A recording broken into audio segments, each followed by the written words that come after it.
Hi all, എല്ലാവർക്കും let's ക്രാക്കിലേക്ക് സ്വാഗതം. അപ്പോൾ നമുക്ക് മാത്സ് ചെയ്ത് നോക്കാം. നിങ്ങൾക്കറിയാം മാത്സ് ചെയ്യുന്നതിൻ്റെ എൻ്റെ ഇതിലുള്ള ലിമിറ്റേഷൻസ്. എന്നിരുന്നാലും നമുക്ക് ഒരു റിവിഷൻ എന്ന പോലെ എല്ലാ ഭാഗത്തു നിന്നുള്ള കുറച്ച് ക്വസ്റ്റ്യൻസ് എടുക്കാം. എല്ലാ ഭാഗത്തു നിന്നും ഉണ്ടോ എന്ന് എനിക്കറിയില്ല. ഹരിശ്രീയിൽ വന്നിട്ടുള്ള ക്വസ്റ്റ്യൻസ് ആണ് നമുക്ക് ഡിസ്കസ് ചെയ്ത് നോക്കാം കേട്ടോ. ഓക്കെ, അപ്പോൾ റിവിഷനാണ്, ഡീറ്റെയിൽ ആയിട്ടുള്ളൊരു ക്ലാസ് ഒന്നും നിങ്ങൾ എക്സ്പെക്റ്റ് ചെയ്യരുത്. ഓക്കെ, അപ്പോൾ നമുക്ക് ഫസ്റ്റ് ക്ലാസ്സിലേക്ക് പോവാം. ഫസ്റ്റ് ക്വസ്റ്റ്യനിലേക്ക് പോവാം കേട്ടോ. എയുടെ കൈവശമുള്ള തുകയുടെ 2/5 ഭാഗമാണ് ബിയുടെ കൈവശം ഉള്ളത്. ബിയുടെ കൈവശമുള്ള തുകയുടെ 7/9 ഭാഗമാണ് സിയുടെ കൈവശമുള്ളത്. 3 പേരുടെയും കൈവശമുള്ള ആകെ തുക 770 രൂപയായാൽ എയുടെ കൈവശമുള്ള തുക എത്ര? അപ്പം ഇങ്ങനെയുള്ള ക്വസ്റ്റ്യൻസ് നിങ്ങൾ ശ്രദ്ധിക്കുക. ലാസ്റ്റ് എന്താണ് കൊടുത്തതെന്ന് കാണണം. കാരണം നമ്മളിപ്പോൾ ഒരു ഇക്വേഷനൊക്കെ ഉണ്ടാക്കി എക്സ് ഒക്കെ കണ്ടുപിടിച്ചിട്ടുണ്ടാവും.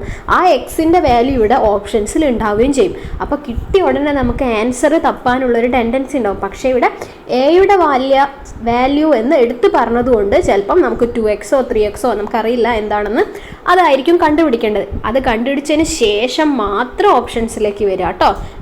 പലർക്കും പറ്റുന്ന അബദ്ധങ്ങളാണ്, എനിക്കൊക്കെ അധികവും പറ്റാറുണ്ട്. നമ്മൾ പെട്ടെന്ന് ആൻസർ ചെയ്ത് ഈക്വൽ ടു 2 അണ്ടർലൈൻ ഒക്കെ ചെയ്ത് ആൻസർ എന്നും പറഞ്ഞ് ഓടി നോക്കുമ്പം ആൻസർ ഓപ്ഷനിലുണ്ടാവും. പക്ഷെ നമുക്ക് വേണ്ടത് എൻ്റെയോ ബിൻ്റെയോ സിൻ്റെയോ അല്ലെങ്കിൽ ഇരട്ടി പകുതി അങ്ങനെ എന്തെങ്കിലുമൊക്കെ തന്നിട്ടുണ്ടാവും. ഓക്കെ, അപ്പോൾ അങ്ങനത്തെ ഒന്നും തെറ്റിക്കാതിരിക്കുക. പിന്നെ ഞാൻ ക്വസ്റ്റ്യൻസ് ടെലിഗ്രാമിൽ ഇട്ടേക്കാം, എന്നാൽ നിങ്ങൾക്ക് ചെയ്ത് കഴിഞ്ഞാൽ ഇത് വന്ന് കണ്ടാൽ മതിയല്ലോ. ഓക്കെ, അപ്പോൾ നമുക്ക് ഫസ്റ്റ് ക്വസ്റ്റ്യൻ ചെയ്ത് നോക്കാം. ഞാൻ വേറൊരു പേജിൽ ഇവിടെയാണ് ചെയ്യുന്നത്, അവിടെ നമുക്ക് സ്ഥലമില്ലല്ലോ. അപ്പോൾ നമുക്ക് എന്താ തന്നിട്ടുള്ളത്? നമുക്ക് a is equal to x എന്നെടുക്കാം. അങ്ങനെയാണെങ്കിൽ ബി എനിക്ക് എന്ത് എഴുതാൻ കഴിയും? 2/5 ഇൻറ്റു എക്സ് എന്ന് എഴുതാം. ഇനി സിയോ, സി എന്താ പറഞ്ഞിരിക്കുന്നത്? ബിയുടെ കൈവശമുള്ളതിൻ്റെ 7/9 തന്നിട്ടുണ്ട്. അപ്പോൾ എനിക്ക് എന്ത് എഴുതാം? എക്സ് ഇൻറ്റു എങ്ങനെ വേണമെങ്കിൽ എഴുതാം കേട്ടോ, 2/5 ഇൻറ്റു 7/9 എന്ന് എഴുതാം. അപ്പോൾ എൻ്റെ കയ്യിൽ എ ഉണ്ട്, ബി ഉണ്ട്, സി ഉണ്ട്. ഇനി ഇതിൻ്റെ എല്ലാം തുക എന്താണെന്നും തന്നിട്ടുണ്ട്, 770 ആണെന്നും തന്നിട്ടുണ്ട്. അപ്പോൾ ഞാൻ ഇക്വേഷൻ എഴുതുകയാണ്. X plus 2x divided by 5 plus ഇതിനെ എനിക്ക് എങ്ങനെ എഴുതാം?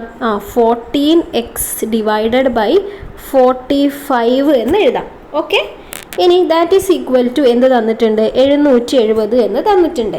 ഇനി നമുക്കിതിനെ സോൾവ് ചെയ്യണം, അതായത് എക്സിൻ്റെ വാല്യൂ കണ്ടുപിടിക്കണം. അപ്പോൾ നമ്മൾ ഇങ്ങനത്തെ ഭിന്നസംഖ്യകൾ കൂട്ടുകയും കുറയ്ക്കുകയൊക്കെ ചെയ്യുന്ന സമയത്ത് നമുക്ക് ഡിനോമിനേറ്റർ സെയിം ആക്കി കഴിഞ്ഞാൽ ന്യൂമറേറ്റർ എല്ലാം അങ്ങ് ആഡ് ചെയ്താൽ മതി. അല്ലാതെ എനിക്കിത് ആഡ് ചെയ്യാൻ കഴിയുമോ? ഇല്ല അല്ലേ, കാരണം ഡിനോമിനേറ്ററിൽ വ്യത്യസ്തമായിട്ടുള്ള ആൾക്കാരാണ് ഇരിക്കുന്നത്.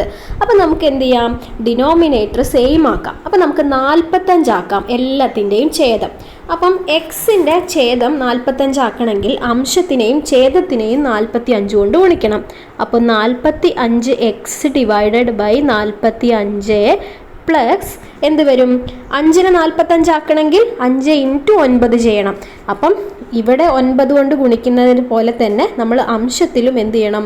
9 കൊണ്ട് ഗുണിക്കണം. അപ്പോൾ എന്താവും? 18x ഡിവൈഡഡ് ബൈ 45 പ്ലസ് അത് അതേപോലെ തന്നെ 14x divided by 45 that is equal to എന്താവും? 770. ഇനി എനിക്ക് എന്ത് ചെയ്യാം? ഈ അംശങ്ങളെല്ലാം കൂടി അങ്ങോട്ട് കൂട്ടാം അല്ലേ? അംശങ്ങളെല്ലാം കൂടി അങ്ങോട്ട് കൂട്ടിക്കഴിഞ്ഞാൽ നമുക്ക് എന്ത് ചെയ്യാൻ പറ്റും? അടിയിലൊരൊറ്റ 45 ഇട്ടാൽ മതിയല്ലോ. മനസ്സിലായല്ലോ അല്ലേ? അതായത് നമുക്ക് ഛേദം സിമ്പിളാക്കാൻ വേണ്ടിയിട്ട്, ഛേദം തുല്യമാക്കാൻ വേണ്ടിയിട്ടാണ് നമ്മൾ ഈ പണികളൊക്കെ എടുത്തത്. അപ്പം ഡിവൈഡഡ് ബൈ 45 എന്ന് എനിക്ക് ഇങ്ങനെ എഴുതാം. ഇനി ഇതെല്ലാം കൂടി ആഡ് ചെയ്യുക. ഏത്? 45, 18, 14 ഇതെല്ലാം കൂടി ആഡ് ചെയ്താൽ എനിക്ക് എന്ത് കിട്ടുമെന്നറിയോ? 77x എന്ന് കിട്ടും. Divided by 45 is equal to 770 എന്ന് കിട്ടും. ഇനി എക്സ് കണ്ടുപിടിക്കാമല്ലോ. എക്സ് എങ്ങനെ കാണാം? X is equal to 770 into 45 divided by 77 എന്ന് ചെയ്യാം. അപ്പോൾ ഇതും ക്യാൻസൽ ആയാൽ എന്ത് വരും? ഇവിടെ 10 എന്ന് വരും. അപ്പം 45 ഇൻറ്റു 10 ചെയ്താൽ 450 എന്നാണ് എനിക്ക് ആൻസർ വന്നിരിക്കുന്നത്. ഞാൻ 2 തവണ പറയുന്നില്ല, കാരണം എന്താണെന്ന് വെച്ച് കഴിഞ്ഞാൽ 2 തവണ പറയണോ അതോ നിങ്ങൾക്ക് വീഡിയോ ബാക്കോട്ടടിച്ച് കാണുന്നതാണോ നല്ലത്? എന്തായാലും ഞാൻ ഒറ്റവട്ടം ഒന്ന് സ്പീഡിൽ ഞാനിവിടെ എന്താ ചെയ്തതെന്ന് ഞാനൊന്ന് പറയാം. ഓക്കെ, അപ്പോൾ നിങ്ങൾ നോക്കൂ, നമ്മൾ a is equal to x എന്ന് എടുത്തു, b is equal to 2/5 into x എന്ന് എടുത്തു, c is equal to 2/5 into 7/9 into x എന്ന് എടുത്തു. ക്വസ്റ്റ്യനിൽ തന്ന പോലെ എടുത്തു. അതായത് എയും ബിയും സിയും എനിക്ക് കിട്ടി. ഇനി ഇതെല്ലാം കൂടി ആഡ് ചെയ്താൽ 770 ആണ് നമുക്ക് ക്വസ്റ്റ്യനിൽ തന്നിട്ടുണ്ട്. ഇത്രയും നമ്മൾ ക്വസ്റ്റ്യനിൽ തന്ന പ്രകാരമാണ് ചെയ്തത്. സിമ്പിളാണ്. ദെൻ നമ്മൾ എന്ത് ചെയ്യുന്നു? ഇതിനെ സോൾവ് ചെയ്തിട്ട് എക്സിൻ്റെ വാല്യൂ കണ്ടുപിടിക്കുന്നു. ഞാൻ വീണ്ടും ആ തെറ്റ് വരുത്തി. എന്താ, എക്സിൻ്റെ വാല്യൂ ആണോ നമ്മളോട് കാണാൻ പറഞ്ഞത്? ആണ് കേട്ടോ, തെറ്റിച്ചിട്ടില്ല. എയുടെ കൈവശമുള്ള തുക എത്ര എന്നാണ് ചോദിച്ചത്. ഇവിടെ നമ്മൾ a is equal to x എന്നെടുത്തതുകൊണ്ട് വേറെ ആരെയും പോയി കാണണ്ട. അതുകൊണ്ട് നമ്മുടെ ആൻസർ ഏത് തന്നെയാണ്? 450 ആണ്. ഈ 450 ഓപ്ഷനിലുണ്ടോ എന്ന് പോയി നോക്കണ്ടേ? എന്നാ പോയി നോക്കാം. ഇതാ 450 ഓപ്ഷൻ സി ആണ്. അപ്പോൾ നമ്മുടെ ആൻസർ ഏത് വന്നു? ഒന്നാമത്തെ ക്വസ്റ്റ്യൻ്റെ ആൻസർ ഓപ്ഷൻ സി 450 രൂപ കേട്ടോ. മനസ്സിലായി എന്ന് വിചാരിക്കുന്നു. രണ്ടാമത്തെ ചോദ്യത്തിലേക്ക് പോവാം. 5a + 10a + 15a + et cetera + 100 is equal to എത്ര എന്നാണ് ചോദിച്ചിരിക്കുന്നത്. അതായത് ഇവരുടെയൊക്കെ ഗ്യാപ്പ് തുല്യമാണെന്ന് നമുക്ക് ഒറ്റ നോട്ടത്തിൽ മനസ്സിലാവുന്നുണ്ട്. അപ്പോൾ ഇങ്ങനെ ഒരു ശ്രേണി തന്നിട്ടുണ്ടെങ്കിൽ നമുക്ക് എന്ത് കണ്ടുപിടിക്കാം? ആകെ എത്ര എണ്ണമുണ്ട് എന്ന് കണ്ടുപിടിക്കാം. എന്നാൽ നമുക്ക് തുകയിലേക്ക് എത്താലോ. അതായത് n ഇസ് ഈക്വൽ ടു എത്ര എന്ന് നമുക്ക് കണ്ടുപിടിക്കാൻ പറ്റും. അതിലൂടെ നമുക്ക് എവിടെ എത്താൻ പറ്റും? ടോട്ടൽ, അതായത് തുക കണ്ടുപിടിക്കാനുള്ള ഇക്വേഷൻ നമുക്കറിയാം. അതിലൂടെ തുക കിട്ടും. അതാണ് നമുക്ക് കണ്ടുപിടിക്കേണ്ടത്. ഇതാണ് ചെയ്യേണ്ടത് എന്ന് ആദ്യം മനസ്സിലാക്കുക. അപ്പം നമുക്ക് 5a + 10a + 15a + എക്സെട്രാ ആണ്. ഇതിൽ നിന്ന് നമുക്ക് ആദ്യ പദം മനസ്സിലായി 5 ആണ്, അവസാന പദം 100 ആണെന്ന് മനസ്സിലായി. പിന്നെയോ പൊതുവ്യത്യാസം 5 ആണെന്ന് മനസ്സിലായി. മതി, നമുക്ക് താഴേക്ക് പോവാം. ചെയ്ത് നോക്കാം കേട്ടോ. അപ്പോൾ എന്തൊക്കെയാണ് ചെയ്യേണ്ടത്? n കണ്ടുപിടിക്കാം. n കണ്ടുപിടിക്കാൻ വേണ്ടിയിട്ട് എന്താണ് നമ്മുടെ equation? n is equal to അവസാന പദം എത്രയാണ്? 100 ആയിരുന്നു, മൈനസ് ആദ്യ പദം ഡിവൈഡഡ് ബൈ പൊതുവ്യത്യാസം പ്ലസ് 1. അവസാന പദം മൈനസ് ആദ്യ പദം ഡിവൈഡഡ് ബൈ പൊതുവ്യത്യാസം പ്ലസ് 1 എന്ത് കിട്ടും? 95 ഡിവൈഡഡ് ബൈ 5 പ്ലസ് 1. ഇത് ചെയ്തു കഴിഞ്ഞാൽ എന്താ നമുക്ക് ആൻസർ കിട്ടുക? 20 എന്ന് കിട്ടും. അപ്പം ആകെ എണ്ണം എത്രയാണ്? 20 സംഖ്യകളാണ്. 5 മുതൽ 100 വരെ നമ്മൾ 5 + 10 + 15 അങ്ങനെ എഴുതി കഴിഞ്ഞാൽ നമുക്ക് 20 നമ്പറാണ് കിട്ടുക. ഇനി നമുക്ക് എന്ത് കണ്ടുപിടിക്കാം? തുക കണ്ടുപിടിക്കാം. S is equal to n/2 into 2a + n-1 into d. ഞാനിങ്ങനെയാട്ടോ ചെയ്യുന്നത്. വേറെ ഒരു എളുപ്പവഴി എന്തോ ഉണ്ട്. ആദ്യ പദം പ്ലസ് അവസാന പദം ഇൻറ്റു അങ്ങനെ എന്തോ ഒന്നുണ്ട്. എനിക്കത് കൺഫ്യൂഷൻ ആവുന്നതുകൊണ്ടാണ് ഞാനിത് ചെയ്യുന്നത്. ഇനി നമുക്ക് ഈ ഒരു ഇക്വേഷൻ വെച്ചിട്ട് ചെയ്യാം. n ഇസ് ഈക്വൽ ടു 20 ആണ് നമുക്കറിയാലോ. അപ്പം ബാക്കി ഇവിടെയാണ് ചെയ്യുന്നത്. S is equal to n/2, അതായത് 20a/2 ചെയ്താൽ 10 എന്ന് കിട്ടി. ഇനി ഇൻറ്റു 2a. 2 ഇൻറ്റു a എന്ന് പറഞ്ഞു കഴിഞ്ഞാൽ a എന്താണ്? 5 ആണല്ലോ, അതായത് ആദ്യ പദം. അപ്പോൾ അതും 10 എന്ന് കിട്ടി. പ്ലസ് n എന്താണ്? 20 ആണ്. 20 - 1 എന്ന് പറഞ്ഞു കഴിഞ്ഞാൽ 19 ഇൻറ്റു 5 d 5 ആണ്. അതായത് ഇക്വേഷനിലേക്ക് ഓരോന്ന് സബ്സ്റ്റിറ്റ്യൂട്ട് ചെയ്ത് വേറൊരു സ്റ്റെപ്പൊന്നും ഞാൻ എഴുതുന്നില്ല. ഇനി നമുക്ക് ഇതിൻ്റെ ഉള്ളിലുള്ളത് ചെയ്ത് നോക്കാം. 10 + 95 എന്ന് വന്നു ഇസ് ഈക്വൽ ടു 10 ഇൻറ്റു 105. നമ്മുടെ ആൻസർ 105 1050 എന്നാണ് എനിക്ക് ആൻസർ കിട്ടിയിട്ടുള്ളത്. നമുക്ക് പോയി നോക്കാം 1050 എൻ്റെ ഓപ്ഷനിലുണ്ടോ എന്നുള്ളത്. എന്തായാലും ആൻസർ ഇത് കറക്റ്റാണ്. ഞാൻ അതിന് മുമ്പ് ഒന്നും കൂടി ഇത് പറഞ്ഞുതരാം ഞാൻ എന്താ ചെയ്തത് എന്നുള്ളത്. അപ്പം നമുക്ക് ഇങ്ങനൊരു ശ്രേണി കിട്ടിക്കഴിഞ്ഞാൽ അതിൽ എത്ര നമ്പേഴ്സ് ഉണ്ട് എന്ന് കണ്ടുപിടിക്കാൻ, സംഖ്യകളുടെ എണ്ണം കണ്ടുപിടിക്കാൻ വേണ്ടിയിട്ട് n കണ്ടുപിടിക്കാനുള്ള ഇക്വേഷൻ അവസാന പദം മൈനസ് ആദ്യ പദം ഡിവൈഡഡ് ബൈ പൊതുവ്യത്യാസം പ്ലസ് 1. അതിൽ നിന്നും എനിക്ക് n എന്ത് കിട്ടി? 20 എന്ന് കിട്ടി. ഇനി നമ്മുടെ കയ്യിൽ ആദ്യ പദമുണ്ട്, n ഉണ്ട്, അവസാന പദമുണ്ട്, പൊതുവ്യത്യാസമുണ്ട്, ഇതൊക്കെ ഉണ്ട്. അങ്ങനെ എനിക്ക് എസ് കണ്ടുപിടിക്കാം. തുക കണ്ടുപിടിക്കാനുള്ള ഇക്വേഷനാണ് ഇത് എന്ന് പറയുന്നത്. ഇതിൽ എൻ്റെ കയ്യിലുള്ള സാധനങ്ങളെല്ലാം ഞാൻ സബ്സ്റ്റിറ്റ്യൂട്ട് ചെയ്തപ്പം എനിക്ക് ലാസ്റ്റ് എന്ത് കിട്ടി? 1050 എന്ന് കിട്ടി. നമുക്ക് നോക്കാം 1050 ഏതാണ് ഓപ്ഷൻ എന്നുള്ളത്. 1050 ഇതാ ഓപ്ഷൻ ബി ആണ് രണ്ടാമത്തെ ക്വസ്റ്റ്യൻ്റെ ആൻസർ കേട്ടോ. ഓക്കെ, മൂന്നാമത്തെ ചോദ്യത്തിലേക്ക് പോവാം. ഇത് കുറച്ച് സമയം എടുക്കും. മൂന്നാമത്തെ ക്വസ്റ്റ്യനിലേക്ക് പോവാം. ഏത് ക്വസ്റ്റ്യൻ അല്ല, കുറച്ച് ക്വസ്റ്റ്യൻസ് ഡിസ്കസ് ചെയ്യുന്നുണ്ടല്ലോ. എൻ്റെ വീഡിയോ അഥവാ പോസായി പോയാൽ ഞാൻ എന്ത് ചെയ്യുന്നറിയോ, അടുത്ത പാർട്ടായിട്ടിടും. എനിക്ക് ഒറ്റ പാർട്ടായിട്ട് ചെയ്യാൻ തന്നെയാണ് ഇഷ്ടം. പക്ഷേ എന്ത് ചെയ്യാനാ, ഫോണിലിടയ്ക്ക് ഇങ്ങനെയാണ് ഒരു പ്രശ്നമാണ്. ഓക്കെ, നമുക്ക് അതൊന്നും പറയണ്ട. മൂന്നാമത്തെ ക്വസ്റ്റ്യൻ, ഒരു ക്ലാസ്സിലെ 35 കുട്ടികളുടെ ശരാശരി പ്രായം 15 തന്നിട്ടുണ്ട്. അവരുടെ അധ്യാപികയുടെ പ്രായം കൂടി ചേർന്നാൽ ശരാശരി എത്രയാവും? 16 ആകും. എങ്കിൽ അധ്യാപികയുടെ പ്രായം എന്ത്? ഇങ്ങനെ ഒരു ക്വസ്റ്റ്യനൊക്കെ നിങ്ങൾ എക്സ്പെക്റ്റ് ചെയ്തോളൂ കേട്ടോ. ശരാശരിയിൽ നിന്ന് ഇങ്ങനത്തെ ക്വസ്റ്റ്യനൊക്കെ എക്സ്പെക്റ്റ് ചെയ്തോളൂ, ഇമ്പോർട്ടൻ്റ് ആണ്. അപ്പോൾ നിങ്ങൾക്ക് മനസ്സിലായിട്ടുണ്ടാവും. 35 കുട്ടികളുടെ ശരാശരി എന്ത് തന്നിട്ടുണ്ട്? 15 തന്നിട്ടുണ്ട്. അവരുടെ അധ്യാപികയുടെ പ്രായം കൂടി ചേർന്നാൽ, അതായത് 36 ആളായി കഴിഞ്ഞാൽ ശരാശരി 15 നിന്നും 16 മാറുന്നു. എങ്കിൽ അധ്യാപികയുടെ പ്രായം, അതായത് വീണ്ടും കൂടുതൽ വന്ന ആളാരാണ്? അധ്യാപികയാണ്. അവരുടെ പ്രായമാണ് നമുക്ക് കണ്ടുപിടിക്കേണ്ടത്. അപ്പോൾ അതിന് ഇക്വേഷനൊക്കെ ഉണ്ട്. ഞാൻ ജെറിൻ സാറിൻ്റെ ക്ലാസ് ഫോളോ ചെയ്യുന്നവർ ആയാലറിയാം. അതിന് നമുക്ക് സാറ് പറഞ്ഞു തന്നെ എന്താണെന്ന് വെച്ച് കഴിഞ്ഞാൽ എന്താണ്, 15 പേരുടെ ശരാശരിയാണ് നമുക്ക് എന്ത് തന്നിട്ടുള്ളത്? 35 എന്ന് തന്നിട്ടുള്ളത്. തല തിരിച്ചാണ്, ക്വസ്റ്റ്യൻ കാണാത്തതുകൊണ്ടാണ് പറഞ്ഞു പോയത്, സോറി. 35 പേരുടെ ശരാശരിയാണ് എന്ത് തന്നിട്ടുള്ളത്? 15 എന്ന് തന്നിട്ടുള്ളത്. അപ്പോൾ അധ്യാപിക കൂടി വന്നാൽ 36 ആയേ എന്നെ, അല്ലേ? അപ്പോൾ ശരാശരിയിലെ മാറ്റം എന്താണ്? 16 അപ്പോൾ 15 നിന്ന് 16 ആവുക എന്ന് പറഞ്ഞു കഴിഞ്ഞാൽ +1 കൂടി. അതേപോലെ ആളുകളുടെ എണ്ണം എന്താണ്? +1 കൂടി. അപ്പോൾ നമ്മളിവിടെ ചെയ്യുന്നത് എന്താണെന്ന് വെച്ചാൽ ഈ 15നെ +1 കൊണ്ട് ഗുണിക്കുന്നു, ഈ 36നെ +1 കൊണ്ട് ഗുണിക്കുന്നു, എന്നിട്ട് കൂട്ടുന്നു. അപ്പോൾ 15 × 1 + 36 × 1 ചെയ്താൽ എന്ത് വരും? 36ഉം 15ഉം കൂട്ടിയാൽ എന്താണ് നമുക്ക് കിട്ടുക?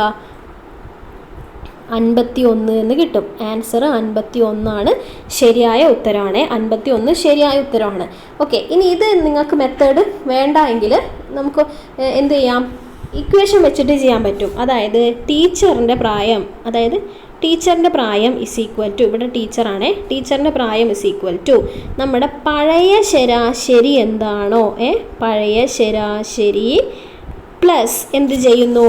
ശരാശരിയിലെ മാറ്റം, ശ്രദ്ധിക്കുക, ശരാശരിയിലെ മാറ്റം × എണ്ണം n. ഓക്കെ, ഇതാണ് ഇക്വേഷൻ. എന്താണ്?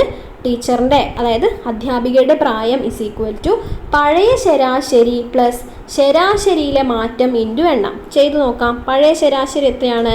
15. മാറ്റം എന്ന് പറഞ്ഞു കഴിഞ്ഞാൽ 15 16 ആയാൽ വ്യത്യാസം 1 അല്ലേ? അത് × എണ്ണം എത്രയാണ്? 36 ആളായില്ലേ ടീച്ചറും കൂടി വന്നപ്പോൾ. ഇത് ചെയ്തു കഴിഞ്ഞാൽ നമുക്ക് എന്ത് കിട്ടും? 51 എന്ന് കിട്ടും. ഓക്കെ, അപ്പം നമുക്ക് ആൻസർ കിട്ടിയിരിക്കുന്നത് 51. നമ്മുടെ എത്രാമത്തെ ക്വസ്റ്റ്യൻ ആയിരുന്നു? മൂന്നാമത്തെ ക്വസ്റ്റ്യൻ ആണ്. ആൻസർ 51. മൂന്നാമത്തേത് ഓപ്ഷൻ സി 51. ഓക്കെ, അടുത്ത ക്വസ്റ്റ്യനിലേക്ക് പോവാം. നാലാമത്തെ ചോദ്യം നോക്കൂ. 5⁻3x - 2 = 625 എന്ന് തന്നിട്ടുണ്ട്. അങ്ങനെയെങ്കിൽ എക്സ് കാണാനാണ് പറഞ്ഞത്. ക്വസ്റ്റ്യൻ കണ്ടല്ലോ, നമുക്ക് ചെയ്ത് നോക്കാം. അപ്പോൾ എന്താണ് തന്നിട്ടുള്ളത്? 5⁻3x - 2 = എന്ത് തന്നിട്ടുണ്ട്? 625 എന്ന് തന്നിട്ടുണ്ട്. അപ്പോൾ എനിക്ക് എന്ത് എഴുതാം? 625 എന്ന് പറഞ്ഞിട്ടുണ്ടെങ്കിൽ നമുക്കറിയാം 25ൻ്റെ സ്ക്വയറാണ്. അപ്പം 25 × 25 എന്ന് പറഞ്ഞു കഴിഞ്ഞാൽ 25 എന്താണ്? 5 × 5 ആണല്ലോ. 5 × 5. ഈ 25നെ ഞാൻ 5 × 5 എന്ന് എഴുതി. അതായത് 5⁻4 ആണ് എന്ത്? 625 എന്ന് നമുക്ക് മനസ്സിലാവും. അപ്പോൾ നമുക്ക് എന്ത് എഴുതാം? 5⁻3x - 2 = എന്തെഴുതാം? 5⁻4 എന്ന് എഴുതാലോ. അപ്പം 5 എന്തോ = 5⁻4 ആണ്. അപ്പോൾ എനിക്ക് മേലെയുള്ളത് ഇക്വേറ്റ് ചെയ്യാം. അതായത് 3x - 2 = 4 എന്ന് ഞാൻ എടുത്തു കഴിഞ്ഞാൽ 3x = 6 എന്ന് കിട്ടും. ദെൻ x = 6/3 = 2 എന്ന് കിട്ടും. എക്സ് എനിക്ക് 2 കിട്ടി. മനസ്സിലായിട്ടുണ്ടാവും എന്ന് വിചാരിക്കുന്നു. ഒന്നും കൂടി പറയാം. അതായത് നമ്മുടെ ക്വസ്റ്റ്യൻ ഇതാണ്. എനിക്ക് 2 ഭാഗവും ഒരേപോലെ കിട്ടിക്കഴിഞ്ഞാൽ പവറുകൾ തമ്മിൽ ഇക്വേറ്റ് ചെയ്യാമല്ലോ. അതായത് ഈ 625നെ 5⁻something എഴുതി കഴിഞ്ഞാൽ എനിക്ക് പവറുകളെ തമ്മിൽ ഇക്വേറ്റ് ചെയ്യാം. ആ ഒരു ഐഡിയ വെച്ചാണ് ഞാൻ ചെയ്യുന്നത്. അപ്പോൾ 625നെ ഞാൻ എന്ത് എഴുതി? 5⁻4 എന്ന് എഴുതി. അപ്പോൾ അത് രണ്ടും ഇക്വേറ്റ് ചെയ്തു. അപ്പം 3x - 2 = 4 എന്ന് എഴുതി സോൾവ് ചെയ്ത് കഴിഞ്ഞാൽ x = 2 എന്ന് കിട്ടും. ശരിയാണല്ലോ. അപ്പോൾ x = 2 ആണ് എനിക്ക് കിട്ടിയത്. നാലാമത്തെ ചോദ്യത്തിൻ്റെ ഉത്തരം x = 2, ഓപ്ഷൻ ഡി ആണ് ശരിയായ ഉത്തരം കേട്ടോ. 4 ഓപ്ഷൻ ഡി ആണ് ശരി. അഞ്ചാമത്തെ ചോദ്യം നോക്കാം. ഓക്കെ, നോക്കൂ. ഒരു സംഖ്യയുടെ 20%-നോട് 48 കൂട്ടിയാൽ അതേ സംഖ്യ കിട്ടുന്നു. അങ്ങനെയാണെങ്കിൽ സംഖ്യ എത്ര? 20%-നോട് 48 കൂട്ടുന്നു. അങ്ങനെയെങ്കിൽ നമുക്ക് എന്ത് കിട്ടും? അതേ സംഖ്യ തന്നെ കിട്ടും. ആ ഒരു കൺസെപ്റ്റ് വെച്ചാണ് നമ്മൾ ചെയ്യാൻ പോകുന്നത്. ചെയ്തു നോക്കാം. ഏതോ ഒരു സംഖ്യ, ആ സംഖ്യയുടെ 28% ഇങ്ങനെ എടുത്തു, പ്ലസ് 48 കൂട്ടിയാൽ എനിക്ക് എന്ത് കിട്ടും? ഈ എക്സ് തന്നെ കിട്ടും. ഇനി നമുക്കിതിനെ സിംപ്ലിഫൈ ചെയ്താൽ മതി അല്ലേ?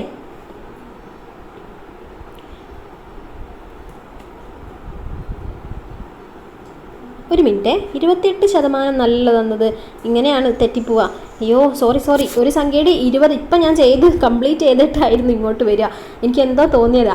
അപ്പം ഒരു സംഖ്യയുടെ 20% എന്നാണേ തന്നത്. എന്ത് കണ്ടിട്ടാണ് ഞാൻ 28 എന്ന് എഴുതിയത് എനിക്ക് ഓർമ്മയില്ല. 48 കൂട്ടാനേ പറഞ്ഞിട്ടുള്ളൂ. അപ്പം എക്സ് ഏതോ ഒരു സംഖ്യയുടെ 20%-നോട് എന്ത് ചെയ്യുന്നു? 48 കൂട്ടുന്നു. That is equal to x എന്ന് തന്നെയാണ്.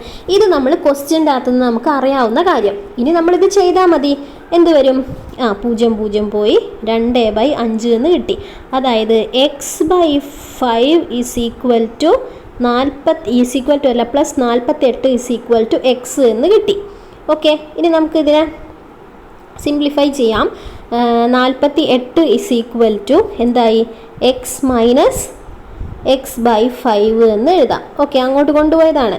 അത് ഈസ് ഈക്വൽ ടു എന്ത് എഴുതാം?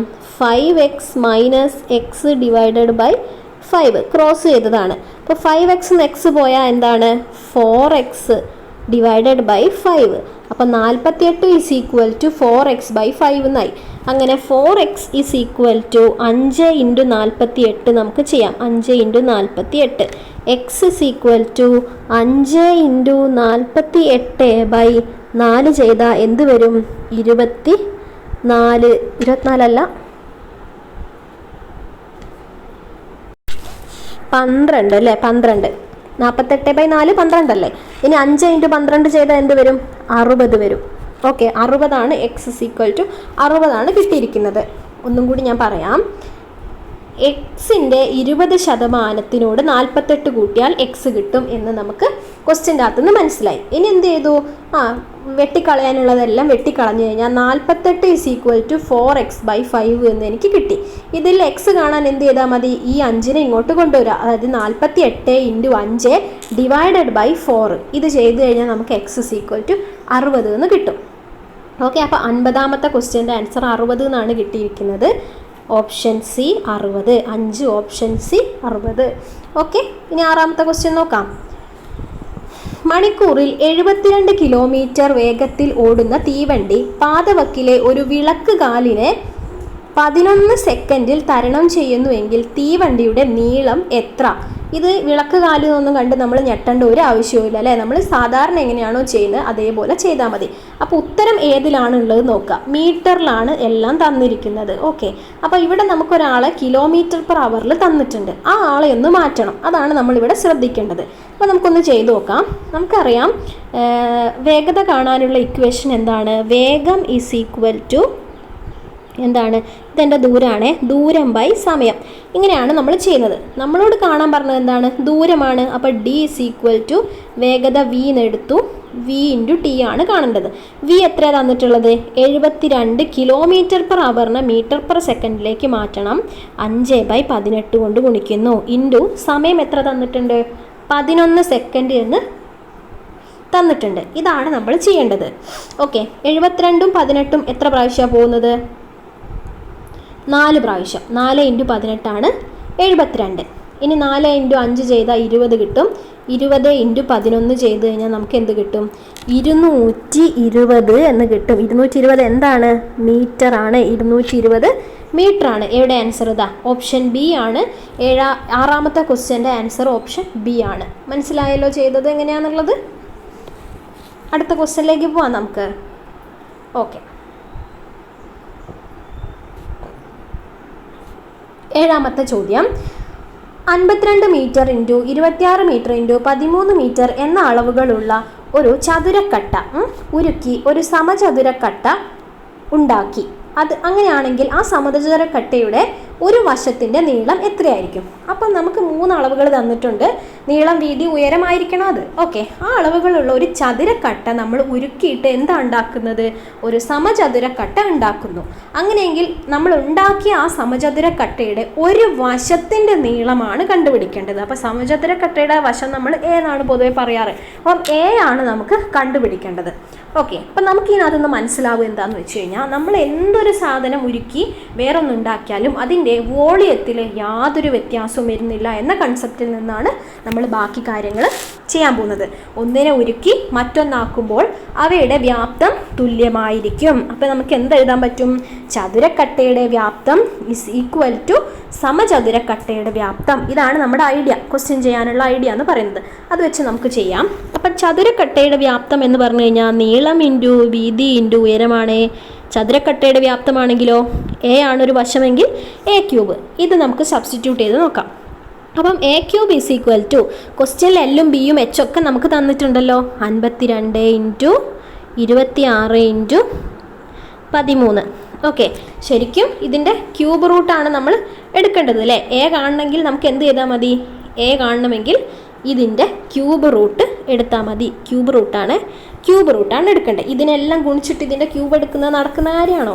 അല്ല. നമുക്കിതിനെ ഇങ്ങനെ സിംപ്ലിഫൈ ചെയ്യാം. അതായത് ക്യൂബ് റൂട്ട് ഓഫ് 52 എനിക്ക് എങ്ങനെ എഴുതാം? 13 ഇൻറ്റു 2 എന്ന് എഴുതി. 26 എന്തെഴുതി? 13 ഇൻറ്റു ഒരു മിനിറ്റ്, പറഞ്ഞത് തെറ്റിപ്പോയതാണ്. ഒറ്റ മിനിറ്റ്. അയ്യോ, എല്ലാം ക്യാൻസലായിപ്പോൾ. ഒന്നും കൂടി ക്ഷമിക്കണേ. A cube is equal to എന്തെഴുതാൻ പറ്റും?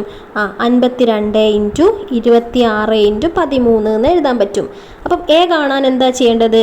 Cube root of 52 into 26 into 13. അപ്പോൾ ഇതെല്ലാം 13ൻ്റെ മൾട്ടിപ്ലൈസ് ആണ്. അപ്പം നമുക്ക് എന്ത് എഴുതാം? ക്യൂബ് റൂട്ട് ഓഫ് 52നെ 13 ഇൻറ്റു 2 എന്നാണ് ഞാൻ നേരത്തെ പറഞ്ഞു പോയത്. 13 ഇൻറ്റു 4 ആണ്. 4നെ 2 ഇൻറ്റു 2 എന്ന് എഴുതുന്നു. ഓക്കെ, 26 എന്ന് പറഞ്ഞു കഴിഞ്ഞാൽ 13 ഇൻറ്റു 2 ആണ്. ഓക്കെ, ഈ 13 അതേപോലെ തന്നെ. ഇതെല്ലാം ക്യൂബിൻ്റെ ഉള്ളിലാണ്. അപ്പോൾ ക്യൂബ് ആയതുകൊണ്ട് 3 എണ്ണത്തിൽ നിന്ന് നമുക്ക് ഓരോന്ന് എടുത്താൽ മതി. അതായത് ഇവിടെ ഒരു 13 ഉണ്ട്, ഇവിടെ ഒരു 13 ഉണ്ട്, ഇവിടെ ഒരു 13 ഉണ്ട്. അതിനെന്തെടുത്താൽ മതി? ഒറ്റ 13 എടുത്താൽ മതി അല്ലേ? അതേപോലെ 2 എണ്ണത്തിനുണ്ട്, 1 2 3. അതേപോലെ 3 2 ഉണ്ട്. അപ്പോൾ നമുക്ക് 13 ഇൻറ്റു 2 ചെയ്താൽ മതി. നമ്മുടെ answer 26. A is equal to 26. അതായത് നമ്മുടെ സമചതുരക്കട്ടയുടെ ഒരു വശം ഇസ് ഈക്വൽ ടു 26 എന്നാണ് നമുക്ക് കിട്ടിയിട്ടുള്ളത്. നോക്കി നോക്കാം. 7ാമത്തെ ക്വസ്റ്റ്യൻ ആയിരുന്നല്ലോ. 26, അതാ ഓപ്ഷൻ സി, 26 മീറ്റർ എന്ന് നമുക്ക് കിട്ടി. അപ്പോൾ എന്തിൽ നിന്നാണ് നമ്മളിത് ചെയ്തത്? സമചതുരക്കട്ടയുടെ വ്യാപ്തവും നമ്മുടെ ചതുരക്കട്ടയുടെ വ്യാപ്തവും തുല്യമാണ് എന്നുള്ള ഐഡിയയിൽ നിന്നാണ് നമ്മളത് ചെയ്തത് കേട്ടോ. ഇനി 8ാമത്തെ ക്വസ്റ്റ്യൻ. 200നും 500നും ഇടയ്ക്ക് 3 കൊണ്ട് ഹരിക്കുമ്പോൾ ശിഷ്ടം 1 വരുന്ന എത്ര സംഖ്യകളുണ്ട് എന്നാണ് ക്വസ്റ്റ്യൻ. 200നും 500നും ഇടയിൽ 3 കൊണ്ട് ഹരിക്കുമ്പോൾ ശിഷ്ടം 1 വരുന്ന എത്ര സംഖ്യകളുണ്ട് എന്നാണ് ക്വസ്റ്റ്യൻ. അപ്പോൾ ഇടയിൽ എന്ന് തന്നിട്ടുണ്ട്. അപ്പോൾ 200ഉം 500ഉം നമ്മൾ എടുക്കൂല. 200 500 എടുക്കൂല. അതിനിടയിൽ 3 കൊണ്ട് ഹരിക്കുമ്പോൾ ശിഷ്ടം 1 വരുന്ന എത്ര സംഖ്യ എന്നാണ്. അപ്പോൾ നമുക്കറിയാം 201. 201നെ 3 കൊണ്ട് ഹരിച്ചു കഴിഞ്ഞാൽ നമുക്ക് ശിഷ്ടം ഒന്നും വരില്ല, 0 ആണ് ശിഷ്ടം വരിക. അപ്പോൾ 201 എടുക്കാൻ കഴിയില്ല. അത് കഴിഞ്ഞിട്ട് വരുന്ന 202 നമ്മൾ എടുക്കുക. അതേപോലെ 205 എടുക്കും. അങ്ങനെ പോകും. മനസ്സിലായല്ലോ? ലാസ്റ്റ് 499 വരെ. ഇങ്ങനെയാണ് നമ്മുടെ ശ്രേണി ഉണ്ടാവുക. 498 എടുക്കാൻ കഴിയില്ല. അപ്പോൾ 202 + 3 205 + 3 208, അങ്ങനെ +3 പറഞ്ഞിട്ട് ഇങ്ങനെ പോവും. 499 വരെയാണ് പോവുക. ഓക്കെ, ഇങ്ങനെയാണ് നമുക്ക് ശ്രേണി കിട്ടുക. ഇതിൽ നിന്നും എത്ര സംഖ്യകളുണ്ട് എന്നാണ് നമ്മൾ കണ്ടുപിടിക്കേണ്ടത്. അപ്പോൾ നമുക്കിവിടെ പൊതുവ്യത്യാസമുണ്ട്, ആദ്യ പദമുണ്ട്, അവസാന പദമുണ്ട്. എങ്ങനെ എന്ന് കാണും? ഞാൻ നേരത്തെ പറഞ്ഞ ഇക്വേഷൻ തന്നെ. അപ്പോൾ നമുക്കതൊന്ന് ചെയ്ത് നോക്കാം. 8ാമത്തെ ക്വസ്റ്റ്യൻ ഇവിടെയാണ് ചെയ്യുന്നത്. n = അവസാന പദം എന്ന് പറഞ്ഞു കഴിഞ്ഞാൽ 499 മൈനസ് ആദ്യ പദം എന്ന് പറഞ്ഞു കഴിഞ്ഞാൽ 202 ഡിവൈഡഡ് ബൈ പൊതുവ്യത്യാസം 3 പ്ലസ് 1. ഈ 1 വിട്ടുപോകരുതേ, 1 വിട്ടാൽ പോയി. അപ്പോൾ 499 നിന്ന് 202 പോയി കഴിഞ്ഞാൽ 499 മൈനസ് 202, 9 2 പോയാൽ 7, 297. ഇനി ഈ 297 നമ്മൾ എന്ത് ചെയ്യണം? 3 കൊണ്ട് ഡിവൈഡ് ചെയ്യണം. അയ്യോ, ഞാൻ എവിടേക്കാണ് ചെയ്യുന്നത്? എൻ്റെ അമ്മയെല്ലാം പോയി. അപ്പോൾ 200 ഒന്നും കൂടി ഇവിടെ എഴുതി വെക്കാം. n = 499 minus 202 divided by 3 plus 1. അപ്പം 499 202 പോയ 297 നല്ലായിരുന്നു നമുക്ക് കിട്ടിയത്. 297 ഹരിക്കണം 3 ചെയ്ത് കഴിഞ്ഞാൽ 3 9 27 9 99 എന്ന് നമുക്ക് കിട്ടും. അപ്പം that is equal to 99 plus 1 ചെയ്ത് കഴിഞ്ഞാൽ എന്ത് കിട്ടും? 100 എന്ന് കിട്ടും. 100 എന്നാണ് കിട്ടിയിരിക്കുന്നത്. അപ്പം 8ാമത്തെ ക്വസ്റ്റ്യൻ്റെ ആൻസർ 100 എന്ന് കിട്ടിയിട്ടുണ്ട്. നമുക്ക് നോക്കാം. 8 ഓപ്ഷൻ 100 ഓപ്ഷൻ സി ആണ്. 8ാമത്തെ ക്വസ്റ്റ്യൻ്റെ ആൻസർ ഓപ്ഷൻ സി ആണ് കിട്ടുന്നത്. ശരി, അടുത്ത ക്വസ്റ്റ്യൻ നോക്കൂ. 9ാമത്തത് ബോർഡ് മാസ് വെച്ചിട്ട് ചെയ്യാനുള്ളൊരു ക്വസ്റ്റ്യൻ ആണ്. 9 - 5 ഹരിക്കണം 8 - 3 × 2 + 6 ഇങ്ങനെയാണ് തന്നിരിക്കുന്നത്. അപ്പോൾ നമുക്കറിയാം ബോർഡ് മാസ് ആണ്. അപ്പം ഓഫ് ബ്രാക്കറ്റിലുള്ളത് അല്ലെങ്കിൽ ഓഫായിട്ട് കൊടുത്തിട്ടുള്ളതാണ് നമ്മൾ ആദ്യം ചെയ്യേണ്ടത്. ശേഷമാണ് ഡിവിഷൻ ചെയ്യുക. ആദ്യം ഡിവിഷൻ എന്ന് എല്ലാവർക്കും അറിയായിരിക്കും. പക്ഷേ അതിനേക്കാട്ടും മുമ്പ് ചെയ്യേണ്ട ഒരു കാര്യമാണ് ഈ ബ്രാക്കറ്റ് ഓപ്പൺ ചെയ്യുക എന്നുള്ളത്. അത് ബ്രാക്കറ്റിലുള്ളത് ആദ്യം ചെയ്യാമെന്ന്, ബ്രാക്കറ്റ് അല്ല ഓഫ്. ഓക്കെ, അത് ആദ്യം ചെയ്യണം എന്നുള്ളത്. ഓക്കെ, അപ്പം നമുക്കത് നോക്കി നോക്കാം. 9ാമത്തെ ചോദ്യം ഞാൻ ചെയ്യാണ്. എന്താണ് തന്നിരിക്കുന്നത്? 9 - 5 ഹരിക്കണം ഡിവിഷനാണ് 8 - 3. ഇതിനൊരു ബ്രാക്കറ്റ് ഉണ്ട് അല്ലേ? ഇൻറ്റു 2 + 6. അപ്പോൾ ആദ്യം ചെയ്യേണ്ടത് ഇതാണ്. ഇത് ചെയ്ത് കഴിഞ്ഞാൽ എന്ത് കിട്ടും? 8 - 3 പോയാൽ 5 എന്ന് കിട്ടും. ബാക്കി എല്ലാവരും ഇവിടെ അതേപോലെ തന്നെ ഉണ്ട്. ഓക്കെ, ഇങ്ങനെ തന്നെ ഉണ്ട്. ഇനി ആരെയാണ് ചെയ്യേണ്ടത്? ഇതിനെയാണ് ചെയ്യേണ്ടത്. ഇതിനെ ചെയ്താൽ എന്ത് കിട്ടും? 1 എന്ന് കിട്ടും. ബാക്കി എല്ലാവരും ഇവിടെ ഉണ്ട്. 9 - 1 × 2 + 6 ഉണ്ട്. ഇനി ആരെ ചെയ്യണം? ഇതിനെ ചെയ്യണം. 1 × 2 ചെയ്താൽ എന്താ കിട്ടുക? 2 എന്ന് തന്നെയാണ് കിട്ടുക. അപ്പം 9 - 2 + 6 ഇത് ചെയ്ത് കഴിഞ്ഞാൽ 13 എന്ന് നമുക്ക് കിട്ടും. 13 ആൻസർ 13 ആണ്. നോക്കാം, 8ാമത്തെ ക്വസ്റ്റ്യൻ്റെ ആൻസർ 13 എന്നാണ് കിട്ടിയിരിക്കുന്നത്. 8 അല്ല 9 കേട്ടോ. 9ാമത്തെ ക്വസ്റ്റ്യൻ്റെ ആൻസർ A 13, ഓപ്ഷൻ A 13. അത് എളുപ്പമാണ്. അടുത്തത് നോക്കാം. ഒരാൾ 1400 രൂപയ്ക്ക് ഒരു സൈക്കിൾ വാങ്ങി 15% നഷ്ടത്തിന് വിറ്റാൽ സൈക്കിളിൻ്റെ വിറ്റ വില എന്ത്? വിറ്റ വിലയാണ് കണ്ടുപിടിക്കേണ്ടത്. അപ്പം നമുക്ക് ഇതിനകത്ത് നിന്ന് എന്തൊക്കെ മനസ്സിലായി? ഒരാൾ 1400 രൂപയ്ക്കാണ് ഒരു സൈക്കിൾ വാങ്ങിയത്. ഓക്കെ, അപ്പം 100% എന്നല്ലേ നമ്മൾ എപ്പോഴും വാങ്ങിയ വില എടുക്കാറ്? 100% നമുക്ക് 1400 എന്ന് എടുക്കാം. 15% നഷ്ടം എന്ന് പറഞ്ഞു കഴിഞ്ഞാൽ എനിക്ക് എന്ത് മനസ്സിലാവും? 85% നമ്മൾ എടുക്കേണ്ടതെന്ന് മനസ്സിലായി. 85% വില എന്ന് മനസ്സിലായി. ആ ഒരു ഐഡിയ വെച്ചിട്ടാണ് നമ്മൾ ചെയ്യാൻ പോകുന്നത്. അപ്പോൾ 10ാമത്തെ ചോദ്യം ഞാനിവിടെ ചെയ്യാം. അപ്പോൾ നമുക്കറിയാം 100% = എന്ത്? 1400, അതായത് വാങ്ങിയ വില. ഇനി നമുക്ക് കണ്ടുപിടിക്കേണ്ടത് എന്താണ്? 85% കണ്ടുപിടിക്കേണ്ടത്. ഇങ്ങനെ ക്രോസ് ചെയ്താൽ മതി. എന്ത്? 85 × 400 1400 കേട്ടോ. 1400 ഡിവൈഡഡ് ബൈ 100 ഇത് ചെയ്താൽ മതി. 0 0 പോയി. 85 × 14 ചെയ്ത് നോക്കാം. 85 × 14